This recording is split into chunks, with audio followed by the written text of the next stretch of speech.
Hi hello welcome back to my channel. ನಾನು ಅರ್ಪಿತಾ ರಮೇಶ್. ಇವತ್ತು ನಾನು ಬಂಗಡೆ ಮೀನಿಂದ ಸಿಂಪಲ್ ಆ್ಯಂಡ್ ಈಸಿ ಫ್ರೈ ಮಾಡ್ತಾ ಇದ್ದೀನಿ, ಹೋಟೆಲ್ನಲ್ಲಿ ಸಿಗುವ ಹಾಗೆ.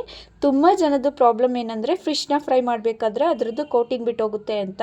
ನಾನು ಮಾಡಿ ತೋರಿಸಿರೋ ಈ ವಿಧಾನದಲ್ಲಿ ಮಾಡಿದ್ರೆ ಫಿಶ್ದು ಕೋಟಿಂಗು ಬಿಟ್ಟೋಗಲ್ಲ, ಹಾಗೆ ಟೇಸ್ಟಿಯಾಗೂ ಇರುತ್ತೆ. ಹಾಗಾದರೆ ತಡ ಮಾಡದೆ ಈ ಫಿಶ್ ಫ್ರೈ ಅನ್ನೋದನ್ನ ಹೇಗೆ ಮಾಡೋದು ಅಂತ ನೋಡೋಣ ಬನ್ನಿ. ನಾನಿಲ್ಲಿ ಸುಮಾರು 1.5 kg ಆಗುವಷ್ಟು ಬಂಗಡೆ ಮೀನನ್ನ ತೊಗೊಂಡಿದ್ದೀನಿ. ಚೆನ್ನಾಗಿ ಕ್ಲೀನ್ ಮಾಡಿಸಿ ತೊಳೆದು ತೊಗೊಂಡಿದ್ದೀನಿ.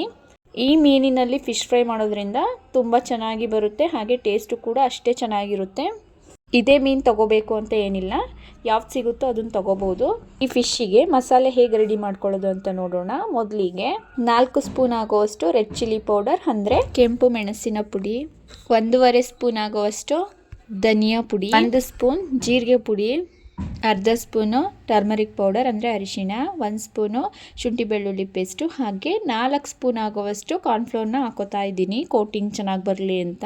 1 ಸ್ಪೂನ್ ಅಕ್ಕಿ ಹಿಟ್ಟು ಮತ್ತು ರುಚಿಗೆ ತಕ್ಕಷ್ಟು ಉಪ್ಪು. ಇಷ್ಟೆಲ್ಲ ಇಂಗ್ರೀಡಿಯೆಂಟ್ಸ್ನ ಹಾಕಿದ್ಮೇಲೆ ಇದಕ್ಕೆ 4 ರಿಂದ 5 ಟೇಬಲ್ ಸ್ಪೂನ್ ಆಗುವಷ್ಟು ಹುಣಸೆ ಹಣ್ಣನ್ನ ನೆನೆಸಿ ಅದನ್ನು ತೆಗೆದು ಪ್ಯೂರಿ ಮಾಡಿ ಹಾಕೋತಾ ಇದ್ದೀನಿ. ಎಲ್ಲ ಇಂಗ್ರೀಡಿಯೆಂಟ್ಸ್ನು ಚೆನ್ನಾಗಿ ಮಿಕ್ಸ್ ಮಾಡ್ಕೋಬೇಕು. ಸ್ವಲ್ಪವೇ ನೀರನ್ನ ಹಾಕ್ಕೊಂಡು ಬಜ್ಜಿ ಬಿಡೋ ಅದಕ್ಕೆ ಕಲಿಸ್ಕೋಬೇಕಾಗುತ್ತೆ.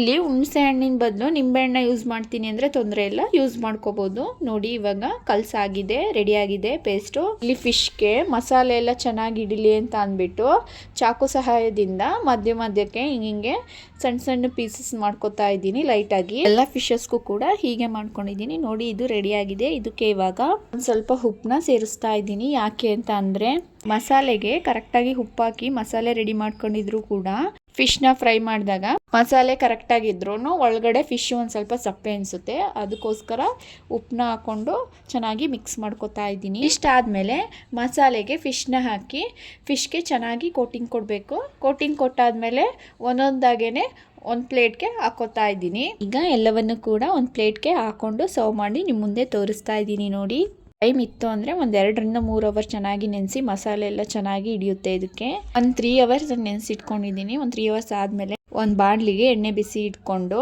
ಆಯಿಲು ಬಿಸಿ ಆಗ್ತಿದ್ದಂಗೆ ಫಿಶ್ನ ಸೇರಿಸ್ಕೊತಾ ಇದ್ದೀನಿ. ಜಾಸ್ತಿ ಹಾಕೋಕೆ ಹೋಗಬೇಡಿ, ಅದಕ್ಕೆ ಎಷ್ಟು ಇಡಿಸುತ್ತೋ ಅಷ್ಟು ಹಾಕೊಳ್ಳಿ. ನಾನಿಲ್ಲಿ ಜಸ್ಟ್ 2 ಮಾತ್ರ ಹಾಕ್ಕೊಂಡು ಫಿಶ್ನ ಫ್ರೈ ಮಾಡ್ಕೊತಾ ಇದ್ದೀನಿ. ಫಿಶ್ನ ಹಾಕಿದ್ಮೇಲೆ ಒಂದು 2 ನಿಮಿಷ ಟಚ್ ಮಾಡೋಕ್ಕೆ ಹೋಗಬೇಡಿ. ಒಂದು 2 ನಿಮಿಷ ಆದಮೇಲೆ ಇನ್ನೊಂದು ಸೈಡ್ಗೆ ಟರ್ನ್ ಮಾಡ್ಕೊತಾ ಇದ್ದೀನಿ. ಈ ಫಿಶ್ಶು ಯಾವಾಗ ಬೆಂದಿದೆ ಅಂತ ಗೊತ್ತಾಗುತ್ತೆ ಅಂತ ಅಂದರೆ ಫಿಶ್ದು ಐಸ್ ಇದೆಯಲ್ಲ, ಕಣ್ಣಿದೆಯಲ್ಲ, ಅದು ವೈಟ್ ಕಲರ್ ಆಗಿರುತ್ತೆ. ಆವಾಗ ಇದು ಪೂರ್ತಿಯಾಗಿ ಬೆಂದಿದೆ ಅಂತ ಅರ್ಥ. ನೋಡಿ ಇವಾಗ ಫಿಶ್ಶು ಚೆನ್ನಾಗಿ ಬೆಂದಿದೆ. ಇದನ್ನು ಒಂದು ಪ್ಲೇಟ್ಗೆ ಎಣ್ಣೆನ ಸೋರಿಸಿ ಎತ್ಕೋತಾ ಇದ್ದೀನಿ. ಇದೇ ಥರ ಎಲ್ಲ ಫಿಶ್ನು ಬೇಯಿಸ್ಕೊಂಡು ಒಂದು ಪ್ಲೇಟ್ಗೆ ಸರ್ವ್ ಮಾಡಿ ತೋರಿಸ್ತಾ ಇದ್ದೀನಿ. ನೋಡಿ ಫಿಶ್ ಫ್ರೈ ಅನ್ನೋದು ಎಷ್ಟು ಚೆನ್ನಾಗಿ ಬಂದಿದೆ. ಕೋಟಿಂಗ್ ಸಹ ಎಲ್ಲೂ ಕೂಡ ಬಿಟ್ಟಿಲ್ಲ. ನೋಡಿದ್ರಲ್ಲ ಎಷ್ಟು ಈಸಿಯಾಗಿ ಕೋಟಿಂಗ್ ಸಹ ಬಿಡ್ದಂಗೆ ಹೇಗೆ ಫಿಶ್ ಫ್ರೈ ಮಾಡೋದು ಅಂತ. ಈ ವಿಡಿಯೋ ನಿಮಗೆ ಇಷ್ಟ ಆಗಿದ್ದರೆ ಮನೇಲಿ ಒಂದ್ಸಲ ಟ್ರೈ ಮಾಡಿ ಹೇಗೆ ಬಂತು ಅಂತ ಕಮೆಂಟ್ ಬಾಕ್ಸ್ನಲ್ಲಿ ಕಮೆಂಟ್ ಮಾಡಿ ತಿಳಿಸಿ. ಹಾಗೆ ನಿಮಗೆ ಯಾವ ಥರ ರೆಸಿಪೀಸ್ ಬೇಕು ಅಂತ ಅನ್ನೋದನ್ನು ಸಹ ಕಮೆಂಟ್ ಮೂಲಕ ತಿಳಿಸಿ. ಲೈಕ್ ಮಾಡಿ, ಶೇರ್ ಮಾಡಿ. ಇನ್ನಷ್ಟು ಈಸಿ ರೆಸಿಪೀಸ್ಗೋಸ್ಕರ ನಮ್ಮ ಚಾನಲ್ನ ಸಬ್ಸ್ಕ್ರೈಬ್ ಮಾಡ್ಕೊಳ್ಳೋದನ್ನು ಮರಿಬೇಡಿ. Thank you.